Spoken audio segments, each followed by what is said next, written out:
Hello friends, परिश्रम tutorial में आपका हार्दिक स्वागत है। आज हम पाषाण काल से रिलेटेड इम्पॉर्टेंट एमसीक्यू देखेंगे जो आपके प्रीवियस ईयर के यूपीएससी तथा पीएससी के एग्ज़ाम्स में पूछे गए हैं। आपके अलग अलग स्टेट्स में क्वेश्चंस पूछे गए थे।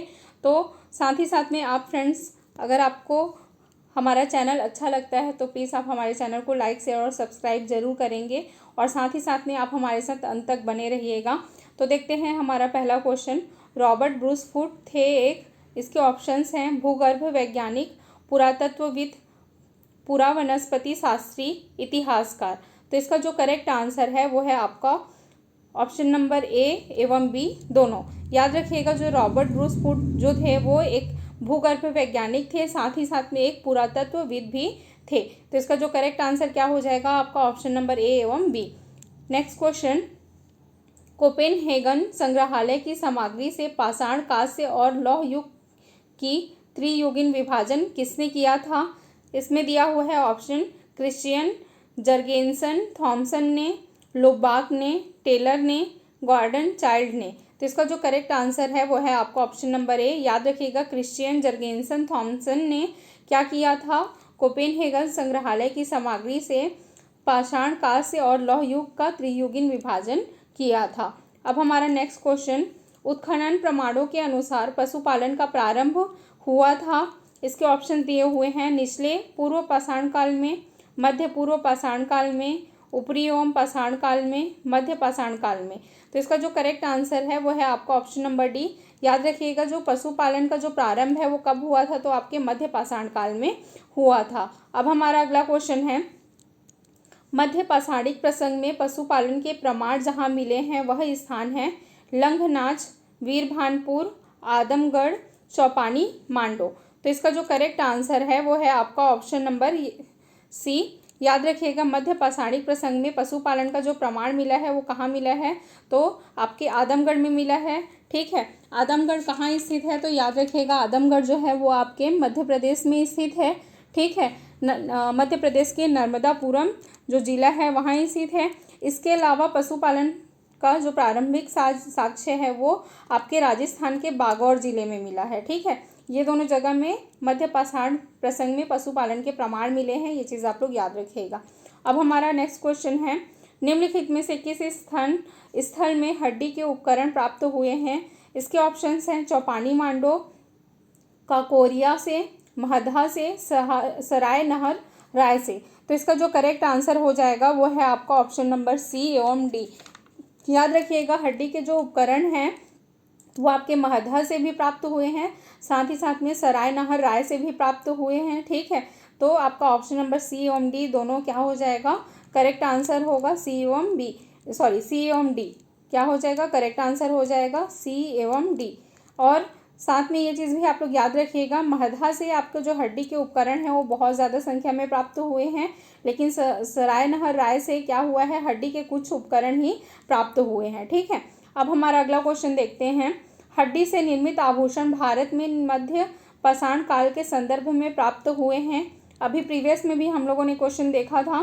तो इसके ऑप्शंस हैं सराय नहर राय से, महधा से, लेखाहिया से, चौपानी मांडो से। तो इसका जो करेक्ट आंसर है वो है आपका ऑप्शन नंबर ए एवं बी।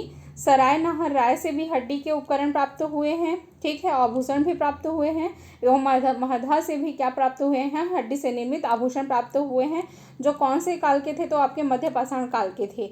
अब हमारा नेक्स्ट क्वेश्चन। निम्नलिखित मध्य पाषाणिक स्थलों को भौगोलिक दृष्टि से पश्चिम से पूर्व के क्रम में व्यवस्थित करें। इसके ऑप्शंस दिए हुए हैं पैसरा, लेखाहिया, वीरभानपुर, महधा।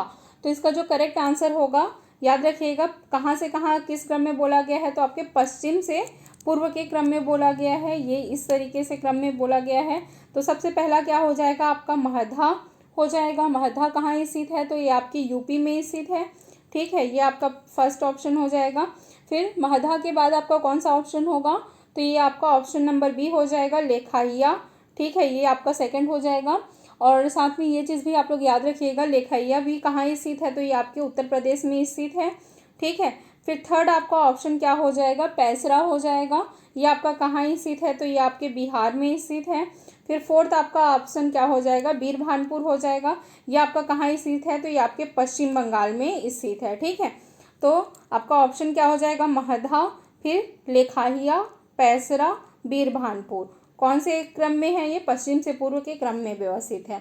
अब हमारा अगला क्वेश्चन है, एक ही कब्र से 3 मानव कंकाल निकले हैं। इसके ऑप्शंस हैं सराय नाहर राय से, दमदमा से, महदा से, लंघनाथ से।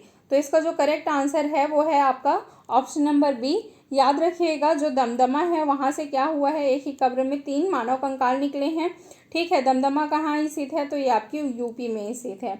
अब हमारा नेक्स्ट क्वेश्चन, खाद्यान्नों की कृषि सर्वप्रथम प्रारंभ हुई थी। इसके ऑप्शंस हैं नवपाषाण काल में, मध्य पाषाण काल में, पूरा पाषाण काल में, प्रोटे ऐतिहासिक काल में।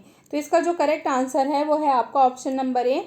याद रखेंगे, खाद्यान्नों की जो कृषि है सर्वप्रथम नवपाषाण काल में प्रारंभ हुई थी। अब हमारा नेक्स्ट क्वेश्चन है, भारत में मानव का सर्वप्रथम साक्ष्य कहाँ मिलता है। इसके ऑप्शंस हैं नीलगिरी पहाड़ियाँ, शिवालिक पहाड़ियाँ, नल्लामाला पहाड़ियाँ, नर्मदा घाटी। तो इसका जो करेक्ट आंसर है वो है आपका ऑप्शन नंबर डी। भारत में मानव का सर्वप्रथम जो साक्ष्य है वो नर्मदा घाटी से मिलता है।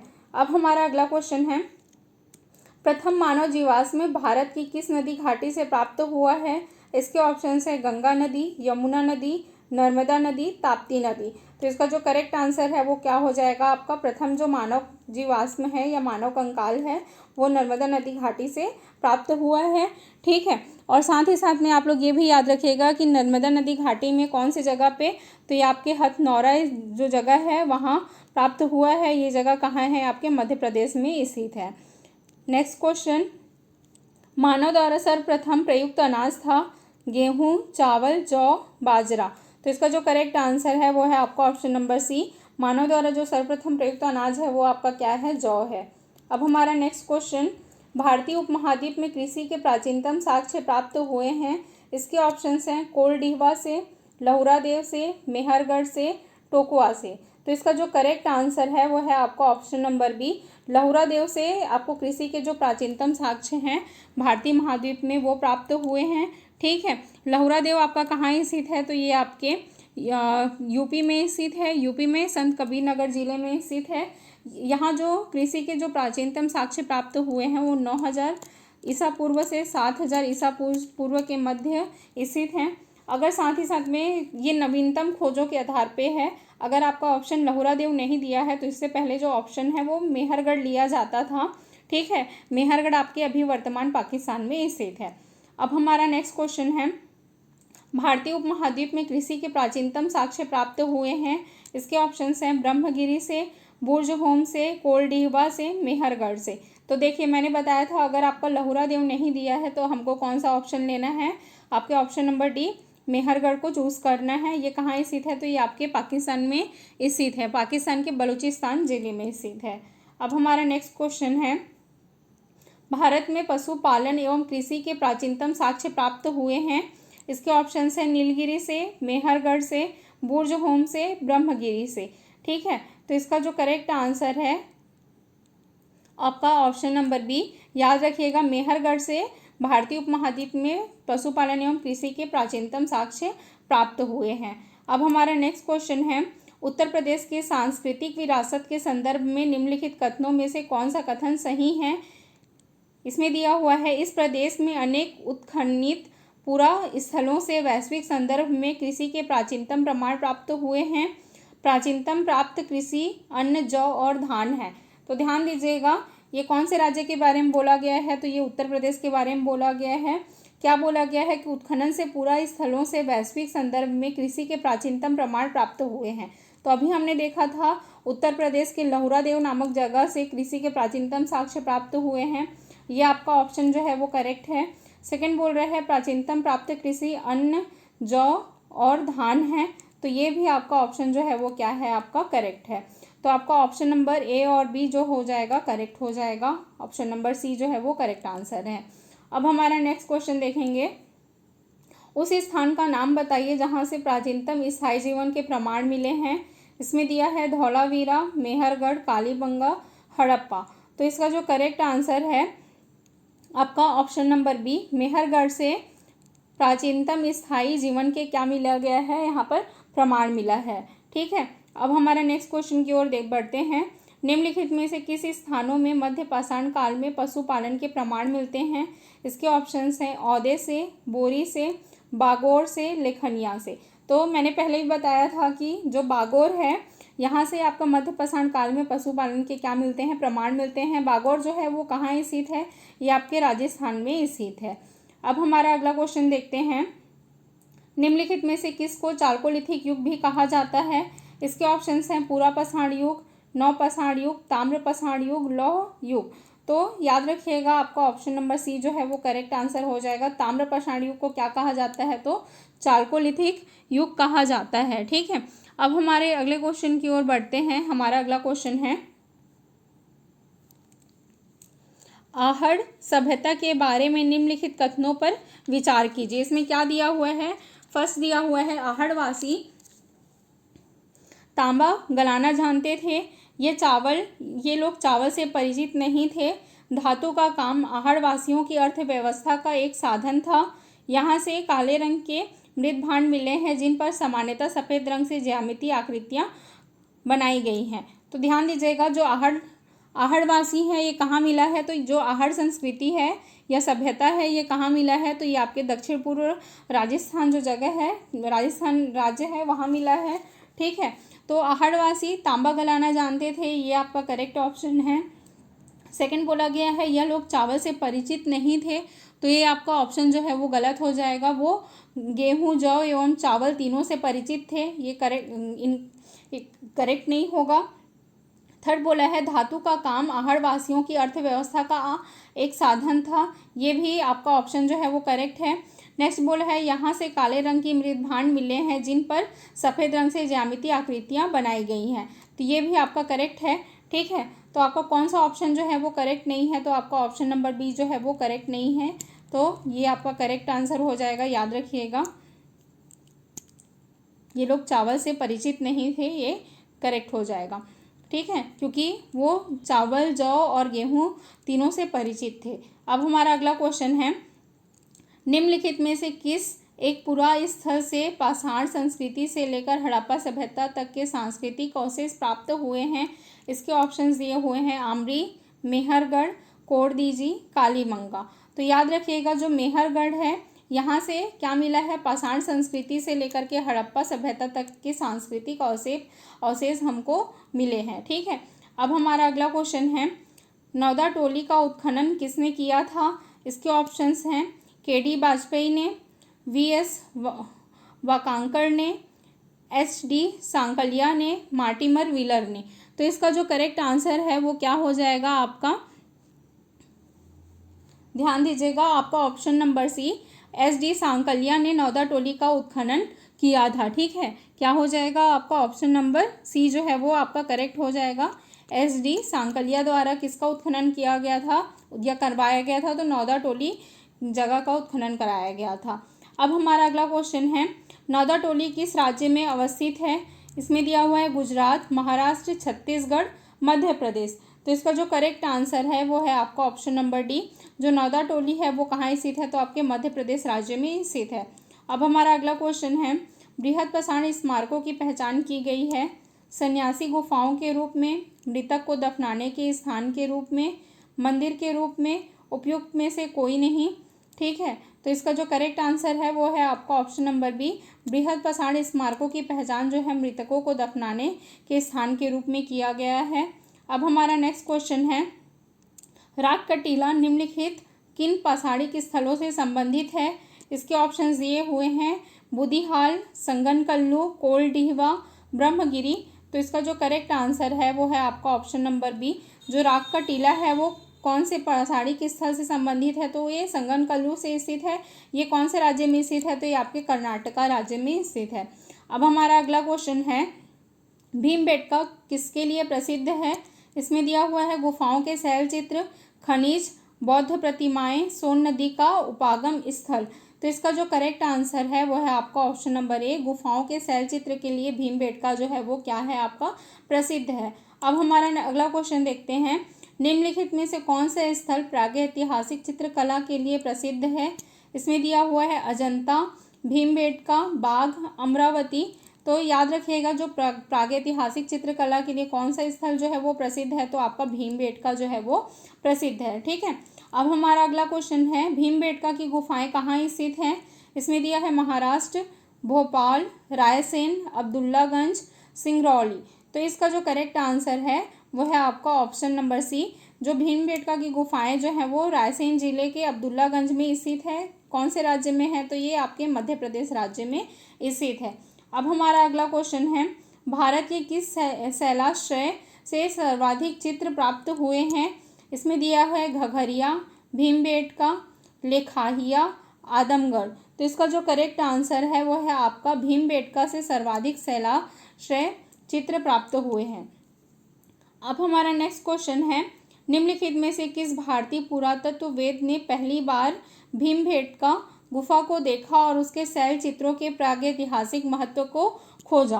तो इसके ऑप्शंस दिए हुए हैं माधव स्वरूप वत्स, SD. Sankalia, VS. Wakankar, VN. Mishra. तो इसका जो करेक्ट आंसर है वो है आपका वी.एस. वाकणकर के द्वारा क्या किया गया था? भीमबेटका गुफा को देख करके उसके शैल चित्रों के प्रागैतिहासिक महत्व को समझा गया था और खोजा गया था। ठीक है, अब हमारा अगला क्वेश्चन है, गैरिक मृदभांड पात्र का नामकरण हुआ था हस्तिनापुर में, अहिच्छत्र में, नोह में, लाल किला में। तो इसका जो करेक्ट आंसर है वो है आपका ऑप्शन नंबर ए। याद रखिएगा जो गैरिक मृदभांड पात्र का नामकरण है वो हस्तिनापुर में हुआ था। ठीक है, अब हमारा अगला क्वेश्चन है, ताम्रश्म काल में महाराष्ट्र के लोग मृतकों को घर के फर्श के नीचे किस तरह रखकर दफनाते थे? उत्तर से दक्षिण की ओर, पूर्व से पश्चिम की ओर, दक्षिण से उत्तर की ओर, पश्चिम से पूर्व की ओर। तो इसका जो करेक्ट आंसर है वो है आपका ऑप्शन नंबर ए। याद रखिएगा कि ताम्रपाषाण काल में महाराष्ट्र के जो लोग थे वो मृतकों को घर के फर्श के नीचे उत्तर से दक्षिण दिशा की ओर दफनाते थे। अब हमारा अगला क्वेश्चन है, निम्नलिखित में से किस स्थल से मानव कंकाल के साथ कुत्ते का भी समाधान प्राप्त हुआ था? इसमें दिया हुआ है ब्रह्मगिरी से, बुर्जहोम से, चिरान से, मास्की से। तो इसका जो करेक्ट आंसर है वो है आपका बुर्जहोम से मानव के साथ साथ में कुत्ते का भी कंकाल प्राप्त हुआ था। ये आपके कहाँ स्थित है? तो ये आपके जम्मू एंड कश्मीर में स्थित है। ठीक है, अब हमारा अगला क्वेश्चन है, निम्नलिखित में से किस स्थान पर मानव के साथ कुत्ते को दफनाए जाने का साक्ष्य मिला है? इसमें दिया है बुर्जहोम से, कोलडिहवा से, ब्रह्मगिरी से, संगनकल्लू से। तो इसका जो करेक्ट आंसर है वो है आपका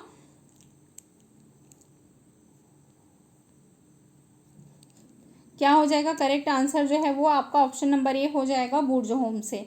अब हमारा अगला क्वेश्चन है, गर्त आवास के साक्ष्य प्राप्त हुए हैं बुर्जहोम से, कोलडिहवा से, ब्रह्मगिरी से, संगनकल्लू से। तो इसका जो करेक्ट आंसर है वो है आपका ऑप्शन नंबर ए। गर्त आवास के जो साक्ष्य हैं वो आपके बुर्जहोम से प्राप्त हुआ है। कौन से राज्य में स्थित है? तो जम्मू एंड कश्मीर में स्थित है। ठीक है, सॉरी राज्य नहीं, केंद्र शासित प्रदेश। अब हमारा अगला क्वेश्चन है, निम्नलिखित युग्मों पर विचार कीजिए। इसमें दिया हुआ है बुर्जहोम, तो बुर्जहोम के सामने क्या दिया हुआ है? शैलकृत देव मंदिर। तो याद रखिएगा जो बुर्जहोम है वो शैलकृत देव मंदिर तो नहीं है। ठीक है, तो ये जो ऑप्शन है वो क्या हो जाएगा? इनकरेक्ट हो जाएगा। नेक्स्ट दिया हुआ है चंद्रकेतुगढ़, तो इसमें ऑप्शन में क्या दिया है? टेराकोटा कला, ये आपका करेक्ट है। नेक्स्ट दिया है गणेश्वर ताम्र कलाकृतियाँ, तो ये भी आपका करेक्ट है। तो कौन सा सही सुमेलित है इसमें पूछ रहा है, तो आपका ऑप्शन नंबर बी एवं सी जो है वो आपका क्या है? सही सुमेलित है। अब हमारा अगला क्वेश्चन है, विंध्य क्षेत्र के किस शिलाश्रय से सर्वाधिक मानव कंकाल मिले हैं? इसमें दिया हुआ है मोरहना पहाड़, घघारिया, लेखाहिया, उपयुक्त में से कोई नहीं। तो इसका जो करेक्ट आंसर है वो है आपका ऑप्शन नंबर सी, लेखाहिया से सर्वाधिक मानव कंकाल जो है वो मिले हैं। कौन सा क्षेत्र है ये? विंध्य क्षेत्र है। ठीक है, अब हमारा अगला क्वेश्चन है, नीचे दो कथन दिए गए हैं, एक को अभिकथन तथा दूसरे को कारण कहा गया है। ठीक है, तो इसमें दिया हुआ है अभिकथन क्या दिया है? विंध्य क्षेत्र के पाषाण युगीन लोगों ने नूतन भूतल काल के अंत में गंगा घाटी में प्रव्रजन किया। इसका कारण बताया गया है जलवायु परिवर्तन के कारण इस काल में शुष्कता का चरण था। ठीक है, तो ये आपका ऑप्शन नंबर क्या हो जाएगा, सही कथन का आपको चयन करना है। ठीक है, इसमें क्या हो जाएगा कि आपका ऑप्शन नंबर ए करेक्ट है, बी भी करेक्ट है, साथ ही साथ में जो ए की बी जो है वो ए की क्या करता है, करेक्ट व्याख्या करता है। ठीक है, अब हमारा अगला क्वेश्चन है, भारतीय पुरातत्व सर्वेक्षण निम्नलिखित विभागों मंत्रालयों में से किसका संलग्न कार्यालय है। इसके ऑप्शंस दिए हुए हैं संस्कृति, पर्यटन, विज्ञान और प्रौद्योगिकी, मानव संसाधन विकास। तो इसका जो करेक्ट आंसर होगा वो है आपका ऑप्शन नंबर ए। याद रखिएगा कि भारतीय पुरातत्व सर्वेक्षण जो है वो किसका संलग्न कार्यालय है पूछा गया है, तो ये आपके संस्कृति का संलग्न कार्यालय है। ठीक है, अब हमारा अगला क्वेश्चन है, भारतीय पुरातत्व का जनक किसे कहा जाता है। तो इसके ऑप्शन दिए हुए हैं Alexander Cunningham, John Marshall, Mortimer wheeler, James Prinsep.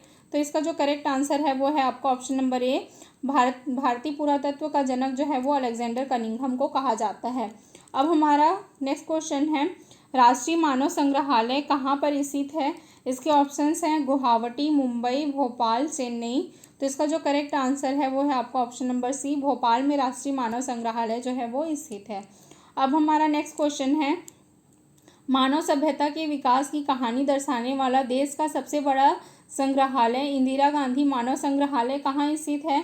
इसके ऑप्शंस हैं भोपाल, नई दिल्ली, मुंबई, अहमदाबाद। तो इसका जो करेक्ट आंसर है वो है आपका ऑप्शन नंबर ए, भोपाल। याद रखिएगा जो राष्ट्रीय मानव संग्रहालय है उसी का नाम ही क्या रखा गया है, इंदिरा गांधी मानव संग्रहालय रखा गया है। तो फ्रेंड्स हमारा जो MCQ है वो कंप्लीट हो गया है। अगर आपको हमारा वीडियो अच्छा लगता है तो प्लीज़ आप हमारे चैनल को लाइक, शेयर और सब्सक्राइब ज़रूर करिएगा। साथ ही साथ में हमारे चैनल में अदर सब्जेक्ट के भी MCQ डले हुए हैं, तो आप प्लीज़ देखिएगा। Thank you so much.